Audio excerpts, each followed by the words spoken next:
Ainda no conceito de classes, a gente pode não somente determinar propriedades para as classes que a gente cria, mas também determinar certas funcionalidades que elas são capazes de executar, né? Então imagina que a gente quer que um paciente seja capaz de ser contactado pelo nosso software para enviar, por exemplo, um SMS de aviso de quando ele tem um agendamento no consultório de algum dos dentistas do nosso sistema.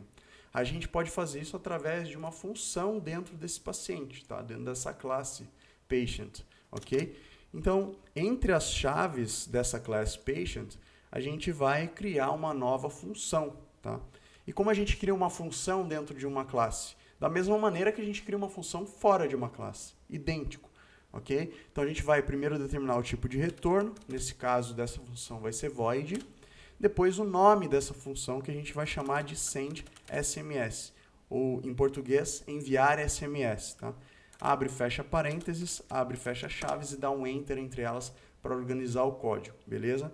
Então, isso é uma função dessa classe. Quando existe uma função dentro de uma classe, a gente chama mais especificamente de método, tá? Então, esse send SMS é um método da classe patient, ok?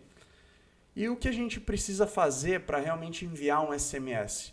Aqui nesse site, no dartpad.dev, só usando a linguagem Dart, não tem como a gente fazer isso, tá? No Flutter tem como fazer isso, mas é claro que isso envolve um monte de código. E nesse caso, eu não quero exatamente te mostrar como implementar a funcionalidade de envio de SMS, eu só quero te mostrar como funcionam os métodos nas classes, ok? Então a gente vai simplesmente simular essa funcionalidade através de um print. Então a gente vai escrever aqui no console o texto ligando para tal, né? Então ligando para X, por exemplo. Onde X a gente quer colocar, na verdade, o nome do paciente, né? Então, estou ligando para quem? Eu quero saber para quem que eu estou ligando. Então, eu vou colocar a interpolação de string. Eu uso o $, seguida pela propriedade, name, certo? Da mesma maneira que a gente faz com as variáveis, porque propriedades nada mais são do que variáveis de uma classe, certo? Então, isso aqui vai escrever no console ligando para o nome do paciente que a gente criou. Se for esse primeiro patient aqui, vai ser fulano. Se for esse segundo patient, vai ser Marcelo. E assim para todos os outros, certo? Então, isso vai simular simplesmente a funcionalidade de envio de SMS. Aliás, ligando não, né? Enviando SMS para. Beleza, mas como a gente usa esse método? Como a gente executa esse método? Porque da mesma maneira que funções, até porque método nada mais é do que uma função, ela é simplesmente um manual de instruções, lembra? Então aqui a gente só está implementando esse método, implementando essa função, ela não está sendo executada. Vamos dizer que no nosso código, em algum lugar do nosso sistema, nesse caso a gente vai fazer aqui direto em main mesmo, mas em algum lugar do nosso sistema a gente quer que esse SMS seja enviado porque o agendamento da pessoa foi feito para amanhã, por exemplo. Então aqui embaixo a gente vai pegar o paciente contido na variável que a gente quer, então por exemplo, patient nesse caso aqui, seguida por ponto, e aí a gente pode acessar tanto as propriedades, name, phone, surname, quanto os métodos dessa classe. E o que a gente quer é executar esse método, send SMS, para enviar o SMS. Tanto é que o próprio site já autocompleta aqui para a gente.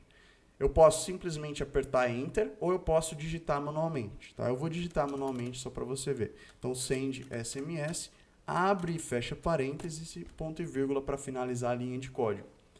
Lembra que como a gente executa uma função, é o nome da função seguida por abre e fecha parênteses. Aqui da mesma maneira, a única diferença é que a gente está chamando a variável primeiro para acessar o objeto gerado pelo construtor de patient, seguida pelo ponto para acessar alguma propriedade ou algum método dessa classe, seguida pelo nome do método que a gente quer executar, aí sim abre e fecha parênteses, certo? E da mesma maneira que funções, os métodos podem ter parâmetros também. Então, se a gente quisesse, por exemplo, colocar uma string aqui, alguma coisa, seja o que for, poderia. Se quisesse colocar um int também, se fosse outra coisa, tanto faz, né? Seria o nome dos parâmetros, poderia também. Aí a gente tem que passar esses parâmetros aqui. Então, qualquer tipo de string, e qualquer número, né? Não é o caso, não faz sentido para a gente passar algum parâmetro para essa função, para esse método especificamente, né? Porque a classe patient já contém tudo que a gente precisa, que é simplesmente o nome, sobrenome e o telefone da pessoa, certo? Então a gente vai remover esses parâmetros e remover da execução da função. Então, quando o programa for executado, né, quando a gente clicar em Run, ou quando a gente executasse o nosso aplicativo, o que aconteceria? De novo, né, a linguagem Dart procura pela função main para executar o ponto de entrada do programa, achou aqui, vai entrar na primeira linha, vai criar uma variável patient do tipo patient, com o valor do objeto criado pelo construtor da classe patient, passando esses valores como parâmetro, né, que vão ser atribuídos às propriedades name, surname e phone, beleza? Depois a mesma coisa para essa outra variável patient1, depois não tem nada nessas linhas, vai chegar nessa linha e vai fazer o quê? Vai pegar o patient guardado na variável patient e vai executar o método sendSMS. Então ele vai pausar a execução aqui, vai pular para onde o sendSMS foi implementado, vai entrar no corpo dessa função, desse método, e vai executar a função print com esse valor, enviando SMS para, dependendo do nome que foi atribuído à propriedade do patient. Como nessa linha o patient que a gente criou tem o nome fulano, vai escrever enviando SMS para fulano. Se fosse o patient1, escreveria enviando SMS para Marcela, certo? Então eu vou executar esse código para você ver isso escrito aqui no console. Então olha só, enviando SMS para fulano, beleza? Porque a gente usou a variável patient. Se a gente embaixo desse patient usar a variável patient1 para enviar o SMS, a gente vai ter dois escritos aqui no console. O primeiro vai ser para fulano e o segundo vai ser para Marcela, olha só. Por quê? Foi executado primeiro esse do patient, que tem nome fulano, e depois patient1, que tem nome Marcela. Beleza? Fazendo um parênteses agora só para explicar uma coisa, esse método sendSMS, na realidade, não deveria fazer parte de uma classe patient. Porque o envio de SMS é uma funcionalidade que ultrapassa os limites do que patient deveria ser capaz de fazer, certo? Todas as propriedades e métodos de uma classe precisam estar diretamente relacionadas ao que ela faz, ao que ela é. Então, quais seriam os métodos possíveis de um patient, de um paciente? No caso do nosso sistema, eu nem consigo enxergar um método, eu nem consigo pensar em um método. Mas vamos dizer que fosse um sistema generalizado de patient. Então, o patient poderia tomar um remédio, por exemplo. Então, poderia ter um método aqui de take pills ou algo assim, certo? Isso tem a ver com uma ação de um paciente, ok? Mas enviar um SMS não tem a ver diretamente com o patient. Então, por que eu escolhi essa funcionalidade, esse método dentro da classe patient?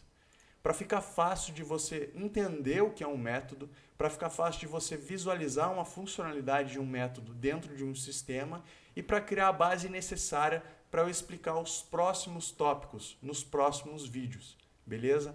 Em um sistema real, esse método sendSMS, essa funcionalidade de envio de SMS, deveria estar em uma classe separada. Por exemplo, uma classe chamada SMS Sender, ou enviador de SMS em português, ou algo assim, certo? Então ela estaria presente aqui na realidade, certo? E ela receberia provavelmente como parâmetro um telefone, e aí enviaria o SMS para esse telefone.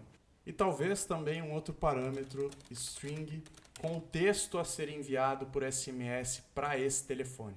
Mas eu não vou fazer tudo isso, eu não quero complicar as coisas. O envio de SMS, a funcionalidade desse envio é irrelevante para nós, tá? Eu só quero explicar o conceito de métodos em classes. Beleza? Tá claro isso? Então a gente segue em frente. Agora, voltando para o nosso aplicativo, para o Flutter, você deve se lembrar que a gente já implementou esse conceito de métodos antes, né? Então a gente tinha criado uma classe HomePageState, né, criada em todo esse código aqui que a gente escreveu. E dentro dessa classe a gente tinha implementado pelo menos duas funções, que é a BuildNumericButton e a DecimalToBinary, lembra? Então Então, na verdade, a gente criou métodos aqui, métodos dessa classe. E eles estão sendo usados aonde? Estão sendo usados dentro da própria classe, né? Não estão sendo usados fora, como no exemplo que eu dei no dartpad.dev, mas eles estão sendo usados dentro da própria classe. É a mesma coisa, é o mesmo conceito aplicado aqui no Flutter, beleza?